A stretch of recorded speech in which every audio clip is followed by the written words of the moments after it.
vu la tonalité des derniers entretiens qu'on a eu au ministère et notamment le 8 novembre, on espérait quelques annonces, mais finalement, et surtout des annonces fortes, finalement ce qu'on nous a dit, c'est que le gouvernement actuel a essayé de défendre la santé et l'hôpital public et qu'aujourd'hui, à part toujours continuer à initier des groupes de travail sur qualité de vie au travail et regarder sur certains régimes indiciaires et regarder aussi pour revoir certains aspects sur les catégories C, il n'y a rien de plus qui a été dit ce matin. Les trois versants de la fonction publique sont fortement mobilisés pour cette journée dans l'unité syndicale avec Force ouvrière et Sud. Il est très important aujourd'hui de nous mobiliser sur des revendications majeures telles que le passage à 32 heures, la bataille pour l'augmentation significative du point d'indice, parce que nous avons eu un léger frémissement cette année, ce qui nous fait dire que nous sommes loin du compte. Aujourd'hui, les fonctionnaires de plusieurs confédérations sont dans la rue, avec plusieurs organisations syndicales, à la fois pour réclamer des créations massives d'emplois, parce qu'on a des destructions d'emplois depuis plusieurs dizaines d'années. Et là, on est arrivé à un cap où c'est plus possible.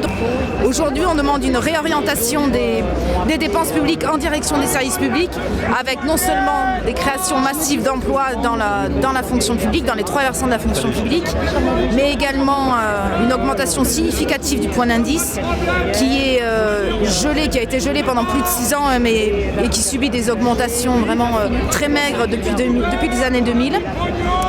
On demande aussi enfin la mise en place des 32 heures qui sont nécessaires et qui sont la seule solution pour lutter contre le chômage. Et cette journée est au départ à l'initiative de la santé. On voit bien dans quel état est l'hôpital public. Et puisque les autres versants de la fonction publique, que ce soit la fonction publique d'État ou la fonction publique territoriale, on avait de toute façon prévu d'un rendez-vous au printemps. Donc on s'est dit que l'union faisait la force. Et donc on est là aujourd'hui nombreux et partout en France à se mobiliser pour cette journée fonction publique. Bonjour, nous sommes ASEM, P4, et on s'est déplacé aujourd'hui par rapport à nos conditions de travail, notre revalorisation, nos grilles indiciaires qui ont bougé. Depuis 92, il faut un simple petit enfant, c'est un concours sur titre qui est de plus en plus dur et notre métier n'est toujours pas reconnu. Quand vous dites aux gens que vous faites ASEM, ils ne savent même pas ce que c'est. C'est pour ça qu'on est là, pour que ça bouge un peu. On est une quarantaine de la ville du Havre, avec des copains d'Alcéane. On est là pour manifester à Paris pour la fonction publique. Déjà là-bas, c'est tout le retrait de toutes les réformes qu'ils ont mis en place. Et puis la révélation du point d'indice, le non-remplacement des parts à la retraite qui incombe dans nos structures, puisque au jour d'aujourd'hui les conditions de travail sont hyper dégradées et ça se ressent sur la santé des agents. Une grande mobilisation aussi de nos camarades en territoire, que ce soit à Metz, Chambéry, Saint-Étienne, Marseille, donc l'ensemble des forces vives de la CGT et de la fonction publique fortement mobilisées, pas seulement à Paris, mais sur l'ensemble du territoire. Des services publics, arrêtez l'évasion fiscale.